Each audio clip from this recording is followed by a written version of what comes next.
Okay, recovery work goes on all over this great province. Goes on in the Fraser Valley, it goes on the island, it goes on up north.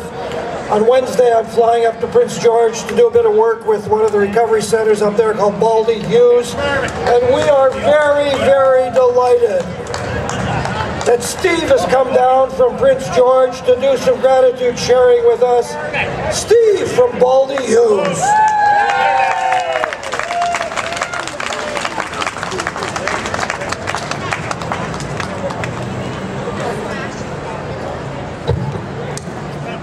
Hi, I'm Steve, and I'm a grateful recovering addict.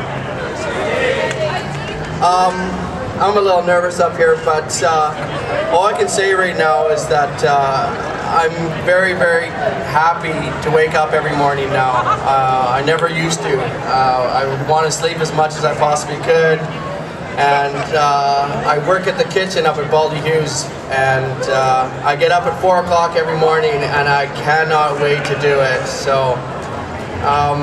It's just so beautiful down here. I have a ton of gratitude for life now, whereas before it was just, I was just going through the motions, and right now I love life. I love life all the time, and you know, I had some trouble.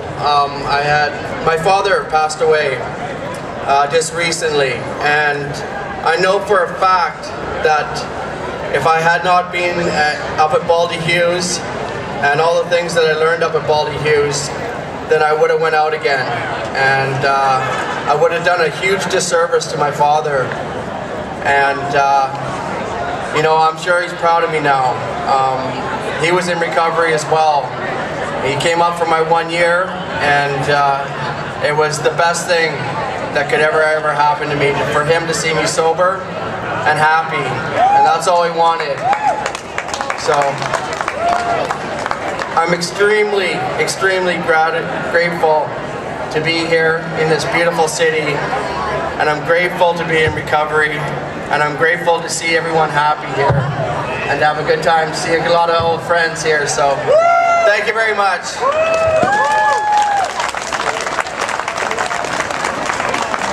Okay, we're going to consult the group gut here. We're going to make a group decision.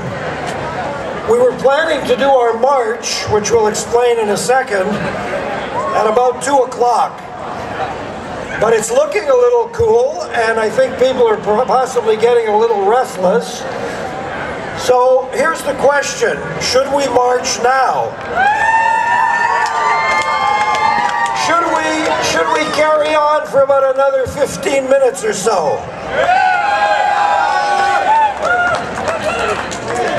How about we play it by ear? We'll do a few more speeches, a little more music, and maybe we'll march a little earlier than we were planning, okay? Fair enough? Okay, so, where's Nick from Welcome Home? Nick from Welcome Home, where are you? Are you here? I know I saw somebody from Welcome Home. Nick from Welcome Home. How about Justin from Vision Quest? Justin from Vision Quest, all right. Hey, Justin. Wow, there's a lot of people here. I'm Justin, and I'm an addict. Yeah, I don't even know where to start, man. I gave everything I had to drugs. Nothing was taken from me. I gave it everything I had. Wow, I'm ever nervous. Yeah, basically, I grew up in a family that didn't share feelings. I thought that was normal. So when I grew up, I never shared feelings. It was all about burying everything I ever had and running. So when it came to drugs and alcohol, it was a natural given that I loved every minute of it. I loved getting out of myself, getting out of my head. Right on. Thanks a lot. Then it came crime. Naturally came the drugs and alcohol, and then it came jail. I didn't do street bits, I didn't do jail bits, I did street bits. It was just a matter of when I was out, how long before I went back. And then Vision Quest gave me the opportunity. I mean, I have such a long rap sheet that when it came to standing in front of a judge, I had the book thrown at me on numerous occasions, and bail was not something that was offered to me. So Vision Quest, I guess, had a little bit of pull in the courtrooms with Jim, and they get me out on bail and gave me a chance that I never knew. I didn't know how to function as a human being. I didn't know how to talk to people. I didn't know how to look for a job. I didn't know anything about financial, by saving my money and whatnot, and they gave me an opportunity. I mean, it's more or less, I spent my whole life trying to change everything outside of me and build this character and have a level of respect on the street that I thought was what I thought was what everybody wanted. And then I came to clean up and get a life, and anything that I learned on the street as a respect-wise and having a name and building this character is absolutely worthless in the real world. I can't put that on a resume. I can't go get a job, you know what I mean? Never mind try to talk to people and try not to swear. That's another defect I'm working on right now.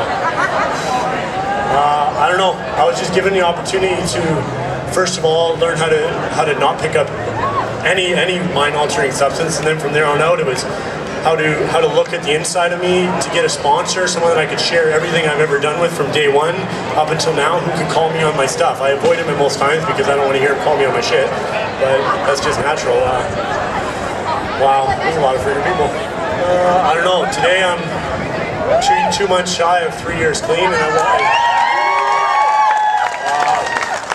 was imaginable. I mean, I had 15 years of using and on the street and only 3 years clean, so by all means, I'm still a newcomer, and I have to look at it like that for the rest of my life and accept that recovery is my entire life. It has to be, otherwise I'm broke, busted, disgusted, and not to be trusted. What else can I say? I'm just happy that everybody's here. I hope that I can make it back next year. And, yeah, I'm gonna have a panic attack about to get off stage.